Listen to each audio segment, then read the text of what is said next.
বাংলাদেশ সনাতন জাগরণ মঞ্চের মুখপাত্র ও চট্টগ্রাম পুণ্ডরিক ধামের অধ্যক্ষ চিন্ময় কৃষ্ণ দাস ব্রতচারীর জামিন শুনানি হয়নি। মঙ্গলবার ধার্য তারিখে চট্টগ্রাম মহানগর দায়রা জজ মোহাম্মদ সাইফুল ইসলামের আদালতে তার পক্ষে কোনো আইনজীবী শুনানি করেননি।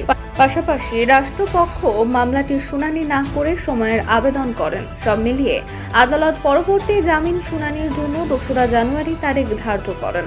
গত 25শে নভেম্বর বিকেলে রাষ্ট্রদ্রোহের অভিযোগে ঢাকা থেকে গ্রেপ্তার করা হয় সম্মিলিত সনাতনী জাগরণ জোটের মুখপাত্র চিন্ময় কৃষ্ণ দাসকে। পরের দিন 26শে নভেম্বর তাকে চট্টগ্রামের একটি আদালতে হাজির করা হয়। আদালত জামিন নামঞ্জুর করে তাকে কারাগারে পাঠানোর নির্দেশ দেন। আমরা কোনো রাজনৈতিক দলের বিরুদ্ধে নই, সরকারের বিরুদ্ধে নই।